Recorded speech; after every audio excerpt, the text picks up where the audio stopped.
మన భక్తి జీవితం నూతనంగా ఉండాలా. పాచిపోయిన జీవితంగా ఉండకూడదు, పాతగిలిపోయిన జీవితంగా ఉండకూడదు, మసిబారిపోయిన జీవితంగా ఉండకూడదు. ప్రతి దినం నూతనంగా ఉండాలి, ఎవ్రీడే ఫ్రెష్ గా ఉండాలి. ఎట్లా సాధ్యం? ప్రార్థన ద్వారా. ప్రార్థించే జీవితాలు అనుదినము అనుక్షణము నూతనపరచబడుతూనే ఉంటాయి. వారి జీవితాలలో చూసాం కదా, ఉదయం చూసినాం కదా బర్త్డే ప్రేయర్. ఇశ్రాయేలు ప్రజలు వారి కళ్ళతో 10 అద్భుతాలు చూశారు, వారి చెవులతో 10 అద్భుతాలు విన్నారు, వారి నోరుతో 10 అద్భుతాల గురించి మాట్లాడారు. కానీ ఎన్నడూ చూడని, ఎన్నడూ వినని, ఎన్నడూ చెప్పని అద్భుతం కళ్ళ ఎదుట సముద్రం చీలిపోవడం. దేవునికి స్తోత్రం.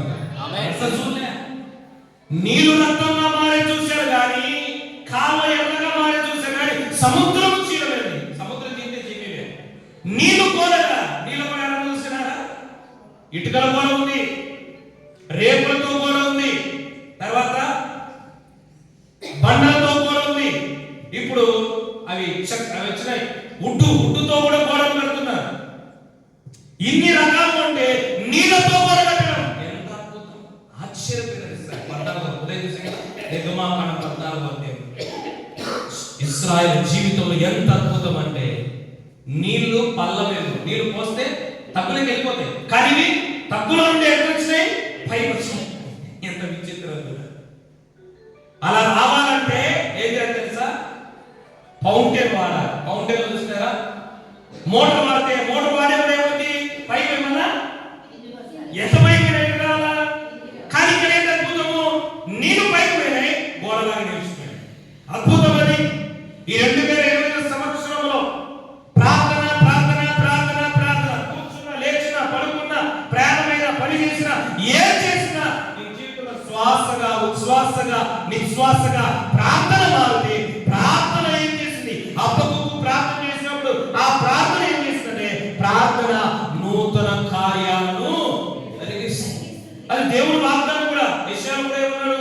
ఇదిగో నేను ఒక నూతన క్రియ చేయించున్నాను. 43వ అధ్యాయం 19. ఇదిగో నేను ఒక నూతన క్రియ చేయించున్నాను. ఎంత అద్భుతమైన మాట, ఎంత అద్భుతమైన మాట. కనుక మన జీవితంలో ఈ 2000 ఎంత అద్భుతమో తెలుసా?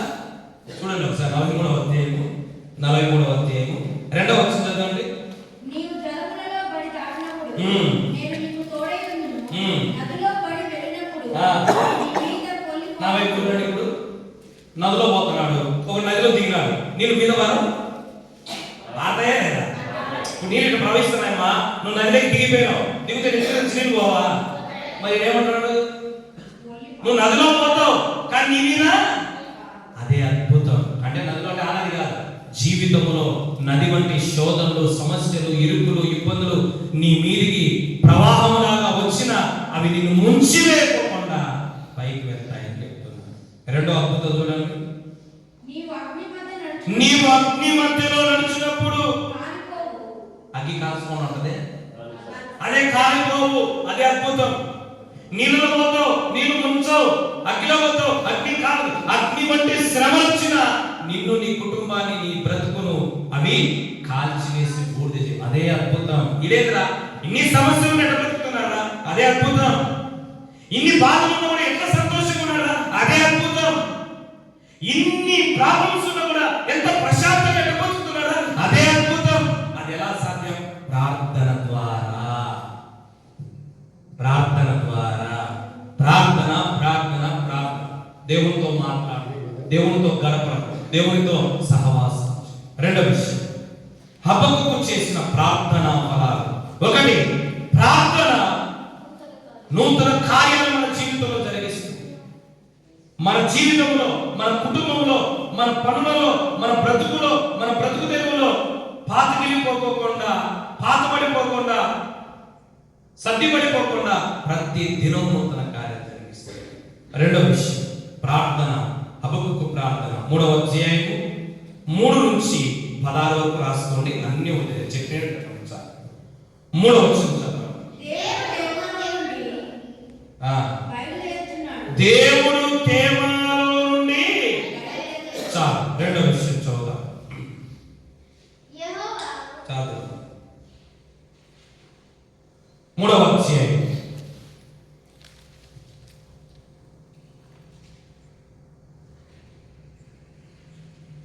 5వ వచనం.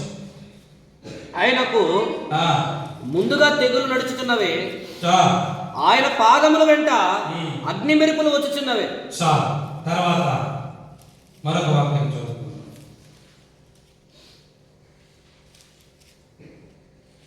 16వ వచనం. నేను వినగా జనుల మీదకి వచ్చి వారు సమీపించే వరకు నేను ఊరుకొనని శ్రమ దినము కొరకు కనిపెట్టవలసి ఉన్నది. చాలు చాలు, జాగ్రత్తగా. ఆయన బయలుదేరుతున్నాడు, ఆయన నడుచుచున్నాడు, ఆయన ప్రయాణం చేస్తున్నాడు అని ఈ వచనాలు మన ఇంటికి వెళ్ళాక ఒక్కొక్క వచనము మీరు ఇంటికి వెళ్ళిన తర్వాత చదవండి. ఇక్కడ ఏం జరుగుతుందంటే, రెండవది ప్రార్థన ప్రభువుని నీ ముందర నడిపిస్తుంది. ఎక్కడ నడిపిస్తుంది? నీ ముందర నడిపిస్తుంది. ప్రార్థన ప్రభు, చూడండి ప్రజలందరూ వెనక ఉన్నారు, ప్రభు ఏం చేస్తున్నారు? వారి ముందర ప్రార్థన చేస్తుందంటే మన దేవుని మన ముందర నడిచేటట్టు తీసుకొని వస్తుంది. మన ముందర అడిగినాడు, దేవుడు తేమాల నుండి బయలుదేరుచున్నాడు. ఆయన బయలుదేరుతున్నాడు. ఎప్పుడు బయలుదేరుతున్నాడు? ఎప్పుడైతే హబక్కూకు ప్రార్థన చేయడం మొదలు పెట్టారో, ఉపవాసం ఉండడం మొదలు పెట్టారో, దేవుని ప్రతిఫలాలు మొదలు పెట్టారో, దేవుని సన్నిధిలో గోచారణం మొదలు పెట్టారో, ఆయన బయలుదేరము మొదలు పెడుతున్నాడు. ఎంత అద్భుతమైన విషయం. 12వ వచనం చదవండి. నీవు భూమి మీద సంచరించుచున్నావు. 11వ వచనం. నీవు బయలుదేరుచున్నావు, నువ్వు సంచరించుచున్నావు, నువ్వేం చేస్తున్నావు? నువ్వు బయలుదేరుచున్నావు. ఎప్పుడు బయలుదేరుతున్నాడు దేవుడు? నీ కొరకు, నీ ముందు నువ్వు ప్రార్థన చేస్తావు. ప్రార్థన ఏం చేస్తుందంటే దేవుని కదిలించడమే కాదు, నీ ముందర నడిచేటట్టు చేస్తుంది ప్రార్థన. ఎంత గొప్ప విషయం. దేవుడే నీ ముందర నడవడానికి ప్రార్థన సాయం చేస్తుందంటే ఎంత గొప్ప విషయం. ఎట్లా మన ముందరంట ఆయన బయలుదేరు, మనం వెనకాల పోతుంటే మన ముందర ఎవరు పోతున్నారు? ఎట్లా పోతున్నాడు ఆయన? తేమా నుండి బయలుదేరుతున్నాడు. ఎట్లా బయలుదేరుతున్నాడు? చూద్దాం ఎట్లా బయలుదేరుతున్నాడు. 3 విషయాలు చెప్తాను జాగ్రత్తగా. ఈ 2025 సంవత్సరం నువ్వు ప్రార్థన నువ్వు ప్రార్థన చేస్తుంటే నీ ముందర నడుస్తూ పోతున్నాడు. ఏ విధంగా నడుస్తాడు? 3వ వచనం. దేవుడు తేమా నుండి బయలుదేరుచున్నాడు. నీ ముందర పరిశుద్ధ దేవునిగా ఆయన బయలుదేరుతా ఉంటాడు. పాపము నిన్ను అంటకోకుండా, మురికి నిన్ను అంటకోకుండా, దుష్టత్వం నిన్ను అంటకోకుండా, చెడు నిన్ను అంటకోకుండా ఉండాలంటే మనుషులుగా మనకు సాధ్యం కాదు. మనం పాపం చేయకుండా ఉండలేము, చెడు చేయకుండా ఉండలేము, చెడు చూడకుండా ఉండలేము, చెడు మాట్లాడకుండా ఉండలేము. మానవునికి అని చెప్పేది అర్థం చేసుకొని, అయితే దేవుని సహాయం వలన, దేవుడు మన ముందు ఉన్నప్పుడు అది మనం తగలకోకుండా, మనం అంటకోకుండా ఆయన పరిశుద్ధులుగా ఉంటాడు. మనం కూడా పరిశుద్ధులుగా ఉంటాం. హల్లెలూయా. అందుకే హబక్కూకు ప్రార్థన చేసినప్పుడు రెండవది, ప్రభువుని నీ ముందర నడిపిస్తుంది. ఈ పాప లోకములో, ఈ చెడు లోకములో, ఈ అపవిత్రత లోకములో అది నిన్ను అంటకోకుండా ఆయన నీ ముందు నీకు ప్రొటెక్షన్ గా ఉంటాడు. హల్లెలూయా. అందుకే ఎప్పుడు కూడా నా ముందు ప్రభు అని మన దేవుడు అడగాలి. నా ముందు నువ్వు నడువునైనా, నాకంటే నువ్వు ముందు బయలుదేరినైనా. ఎందుకంటే ఆయన మన ముందు ఎలా పోతాడా? పరిశుద్ధ దేవుడు. ఎందుకు పరిశుద్ధ దేవుడిగా? మనం పరిశుద్ధంగా ఉన్న పేతురు మొదటి పత్రికలో ఉంటాడు. ఆయన పరిశుద్ధుడు అయినట్టు ఎట్లుంటే ఆయన ముందు పరిశుద్ధులుగా ఉంటే. ఇప్పుడు ఒక మాట చూడాలి, ఇప్పుడు రోడ్లో పోతాంటాం, బండ్లు వేసుకొని పోతాంటాం, కార్లు వేసుకొని పోతాం, ఎట్లా పడితే పోతాంటాం. పోలీసులు హారం పడతారు, ఎట్లా అందరూ అలానే పోతారు. అంతవరకు దూరం అట్ట పోతారు, ఎట్లా పోతారు, సిగ్నల్ పడిపోతారు. ఎప్పుడైతే పోలీసు హారం వినపడిందో అప్పుడు అందరూ ఏమవుతారు? ఒక పోలీసు హారమే వినపడితే నీ ముందు పోతుంటే అట్లా అన్నట్టయితే చూసారా? ఎమ్మెల్యే గాని, మంత్రి గాని, కలెక్టర్ గాని ఇంటికా నుంచి బయలుదేరి కాదు అన్ని ఏమంటారు? అన్ని పక్కకు మంట తీయాలి. ఎందుకు? మరి పరిశుద్ధ దేవుడు నీ ముందర వస్తే నీ జీవితంలో పాపము, శాపము, దుష్టత్వం తొలగిపోతా ఉంటుంది. దేవునికి స్తోత్రం.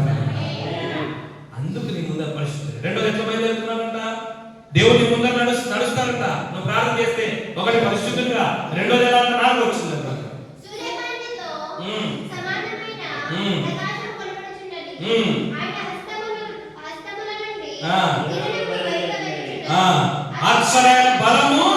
రెండవదిగా పరిశుద్ధ దేవుడిగా నువ్వు ప్రార్థన చేసినప్పుడు పరిశుద్ధ దేవుడిగా నీ ముందర నడుస్తాడు. పాపం నిన్ను అంటకుండా కాపాడతాడు. రెండోది బలమైన దేవుడిగా నీ ముందర నడుస్తాడు. ఎందుకు? నువ్వు బలహీన పడిపోకుండా, నువ్వు పడిపోకుండా, నువ్వు బలహీన పడిపోకుండా నిన్ను బలవంతునిగా చేయడానికి ఆయన బలమైన దేవుడిగా ఉంటాడు ముందు పక్క. ఎంత గొప్ప విషయం అది. అందుకే ఆయన బలవంతుడైన దేవుడు. ఆయన బలము దాని, ఆయన హస్తం కిరణాల వెనకాల ఏముందా? బలము దాని. ఆ బలమైన దేవుడు నీ ముందర పోతా ఉంటే బలమైన ఏమైపోతాయి? బలహీనమైతాయి. బలహీనమైన నువ్వేమవుతావు? బలవంతుడు. అదే అర్థేడా. బలవంతుడైన దేవుడు నువ్వు ప్రార్థన చేస్తే నీ ముందర పోయినప్పుడు బలహీనమైన నీవు బలవంతుడు అవుతావు. బలంగా నీ ముందర ఏమైతే బలంగా కనిపిమో, ఇది నేను దాటలేను, ఇది నేను చేయలేను, దీన్ని దాటుకు నేను వెళ్ళలేను, ఇది నా చేత కాదు, నేను ఎట్లా దీన్ని సాధించలేను అనుకున్నవి బలహీనమైన.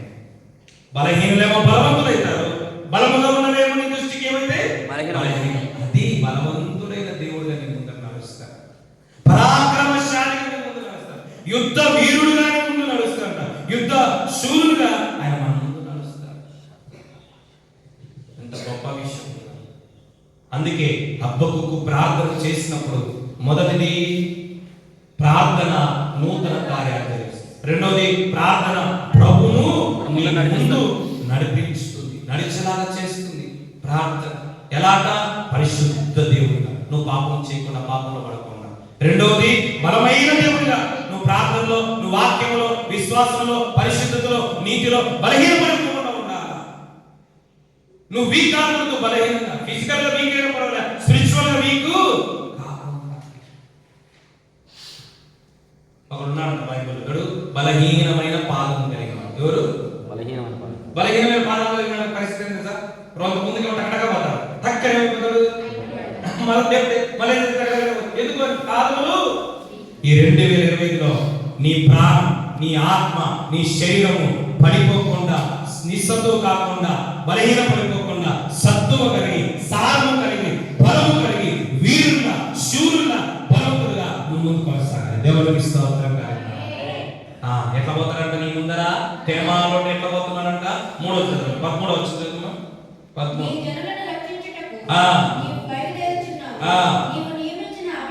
చాలు. రక్షకునిగా బయలుదేరుతున్నాడు. పరిశుద్ధునిగా బయలుదేరి నేను పాపం అంటకుండా కాపాడతాడు. రెండోదిగా బలవంతుడిగా బయలుదేరి నువ్వు బలహీనపడకూడదు. చదువులో కానీ, ఉద్యోగంలో కానీ, వ్యాపారంలో కానీ, కుటుంబంలో కానీ, సంసారంలో కానీ, అన్నిటికంటే ముఖ్యంగా ప్రార్థనలో, వాక్యంలో, విశ్వాసంలో, ఆత్మీయతలో నువ్వు బలహీనపడకుండా నిన్ను బలవంతుడిగా చేస్తానికి బలవంతుడిగా ముందుకు వెళ్తాడు. మూడోదిగా రక్షకునిగా బయలుదేరి నిన్ను ఏది నాశనం చేయకోకుండా, నిన్ను ఏది అపహరించుకోకుండా, నిన్ను ఏది నాశనం చేయకోకుండా, అపహరించుకోకుండా, గాయపరుచుకోకుండా నిన్ను రక్షించుకోవడానికి రక్షకునిగా బయలుదేరుతున్నాడు. హల్లెలూయా. ఎప్పుడు? ప్రార్థన చేసినప్పుడు.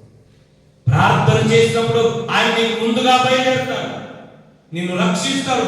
సాతాను నిన్ను వలలో వేయకోకుండా, అలాగనే ప్రమాదాలు నిన్ను కబలించుకోకుండా, లోక సంబంధంగా, ఆత్మ సంబంధంగా ఆయన నిన్ను కాపాడుకోవాలంటే నువ్వు ప్రార్థన చేసుకోవాలి.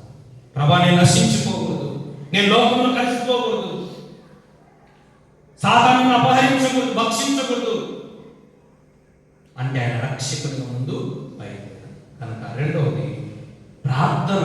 హబక్కూకు ప్రార్థన చేసినప్పుడు ఏమైందంటే, ఒకటి ప్రార్థన నూతన కార్యం జరిగించింది. రెండోది ప్రార్థన ప్రభువును నీ ముందు నడిపించింది. మూడోది ప్రార్థన జీవితంలో ఏమిస్తుంది? ధైర్యం. ఎంత ధైర్యం ఇస్తుంది తెలుసా? చదవండి ఈ మాట మాత్రం నాకు చాలా పెద్దన. ఈ మాట రాస్తున్నప్పుడు 3వ అధ్యాయం 17 చదవండి. 3వ అధ్యాయం 17 నుంచి. అంజూరపు చెట్టు పూయకుండినను, ద్రాక్ష చెట్టు ఫలించకపోయినను, ఒలివ చెట్టు కాపు లేకుండాను, చేలో పైరు రాకపోయినను, గొర్రెలు దొడ్డిలో లేకపోయినను, శాలలో పశువులు లేకపోయినను. ఏమంటున్నాడు తెలుసా? నీళ్లు లేకపోయినా, అన్నం లేకపోయినా, పని లేకపోయినా, బ్రతుకుదేవు లేకపోయినా, లోకమంతా ఏకమైనా, ఏది ఏమైనా నేను బతకగలను. ఎంత ధైర్యం! ఈ ధైర్యం ఎక్కడి నుంచి ఉంటుంది? ప్రార్థనలో పుట్టింది. ప్రార్థన చేసే వాళ్ళు పిరికొలుగా ఉన్నారు.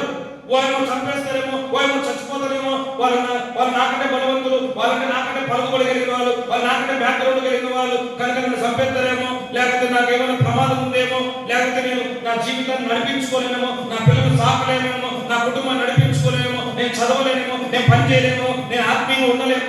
నో నో నో, ఎన్ని పనికిరమాల మాట. ప్రార్థన జీవితం కలిగిన వారు నేను ఫస్ట్ రోజు దేనినైనా ఫేస్ చేస్తారు, దేనితోనైనా ఫైట్ చేస్తారు. హల్లెలూయా, ఆమేన్. అది ప్రార్థన పడుకునే ధైర్యం. ఎంత ధైర్యం తెలుసా? రాయలసీమ భాష చెప్పంటారా? మనం ఇది వీడియో ఉంటుంది, దొమ్మ ధైర్యం. ఏ ధైర్యం ఇది? దొమ్మ ధైర్యం. నీ ఏం చూస్తుంది దొమ్మ ధైర్యం నీకు? నా దేవుడి ప్రార్థనే నాకు ధైర్యం. ఏమంటా? పొలంలో పంట రాకపోయినా, చెట్టు ఫలించకపోయినా, కాపు లేకపోయినా, పశువులు లేకపోయినా, ఏమి అన్నం నీళ్ళు ఏమి లేకపోయినా నేను దేవుడిలో సంతోషంగా ఉంటాను. జీవితం మీద ఆశ పుట్టించేది, బ్రతుకు మీద భరోసా కలిగించేది, బ్రతుకు మీద ఆశ పుట్టించేది ప్రార్థన. నేను అది లేకపోతే చచ్చిపోతా, ఇది లేకపోతే చచ్చిపోతా, నాకు ఇంత అవమానం చచ్చిపోతా, ఏదో తిరిగి పంద మాట. ఏం మాటలేండి? చూడండి, అప్పులు ఎక్కువైపోతే ఫస్ట్ ఏం చేస్తారు? ఫస్ట్ ఊరించి పెట్టుకుంటారు. అక్కడ ఎక్కువైపోతే ఏం చేస్తారు? సూసైడ్. అది పిరికోలు. అందుకే ఒక ఆయన అన్నాడు, ధైర్యవంతులు ఒకసారి చచ్చిపోతారు, పిరికోడు రోజు చచ్చిపోతారు. భయపడి ఎట్లా అని రోజు చచ్చిపోతారు. పిరికోడు ఎవరంటే ప్రార్థన జీవితం లేనుడే. ప్రార్థన పరుడు ఇందాక చెప్పాడు, దేనినైనా ఫేస్ చేస్తాడు, దేనితోనైనా ఫైట్ చేస్తాడు. అందుకన్నాడు, శరీరం లేకపోయినా ఏమి లేకపోయినా నా ప్రభువునందు నేను ఆనందించడమే కాదు. అర్జునుడు ఎక్కడున్నాడు? చదవండి ఆ మాట. 19 వచ్చింది. ప్రభువు యెహోవా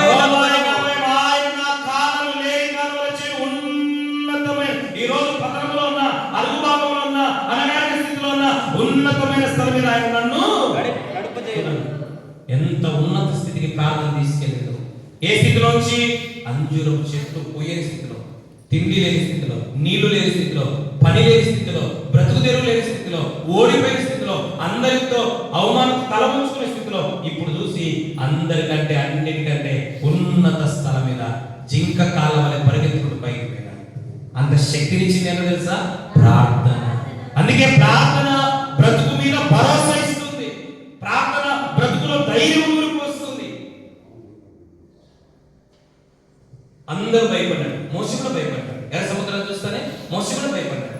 అందుకే ప్రార్థన చేశాడు. ఎందుకు ప్రార్థన చేశాడంటే, ఏ ప్రభావ నువ్వే వాగ్దానం చేసి ఇస్తానన్నావు, నీడే వాగ్దానం చేసి కాదు, ఆరోగ్యం చచ్చిపోయి అక్కడ ఉన్నావు అనుకో, ప్రార్థన చేశాడు. ఆ ప్రార్థన ధైర్యం ఇచ్చి అడుగేసి దేవుడు ఫస్ట్ సముద్రంలో మోషే పోయి అడుగు పెడితే మళ్ళీ మూసిపోతే సముద్రం తెరవబడింది. అడుగు పెడితే మూసిపోతే పేతురు మత్తయి సువార్త 16 ఏమన్నాడు? ప్రభువా నేను మునిగిపోతున్నానని ప్రార్థన చేశాడు. ఏం కాదని చేయబడ్డాడు. ఇప్పుడు ఎవరున్నాడు? నిలబడితే మళ్ళీ మునిగిపోతే. ప్రార్థన ధైర్యం ఇస్తుంది.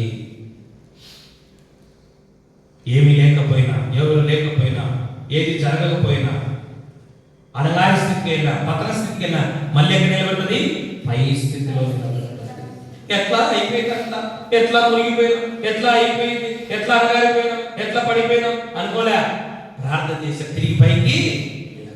అందుకే హబక్కూకు ప్రార్థన ఏం చేసిందో దేవుడు వాక్యం సెలవిస్తుంది. ప్రార్థన జీవితంలో ధైర్యం ఇస్తుంది. హబక్కూకు చేసిన ప్రార్థన, ప్రవక్త చేసిన ప్రార్థన, ప్రవక్త చేసిన ప్రార్థన ద్వారా ప్రార్థన ఏం చేసింది? ఒకటి, ప్రార్థన మన జీవితంలో నూతన కార్యం చేస్తుంది. రెండోది, ప్రార్థన ప్రభువుని ముందర పరిశుద్ధ దేవునిగా, బలమైన దేవునిగా, రక్షించే దేవునిగా నీ ముందు నడిపిస్తుంది. చివరిది, ప్రార్థన జీవితంలో ఆశను పుట్టిస్తుంది, జీవితంలో నిరీక్షణ పుట్టిస్తుంది, జీవితంలో ధైర్యం పుట్టిస్తుంది, జీవితంలో భరోసా. నేను బ్రతకగలను, నేను చేయగలను, నేను వెళ్ళగలను, నేను సాధించగలను అవును పడిపోయినా తిరిగి పర్వతం మీద నిలబడగలను అనే భరోసా, ధైర్యం, నిరీక్షణ, ఆశ పుట్టేస్తుంది. కనుక ప్రార్థన మానదు, ప్రార్థనలు తగ్గదు, ప్రార్థనలు వెనుకబడదు. సమయం దొరికితే మోకాళ్ళ మీద దేవుని ఇద్దరు మనం నిలబడితే అన్నిట్లో దేవుడు మనను కనిపిస్తున్నాం. హల్లెలూయా. అందరూ కనిపిస్తున్నాం.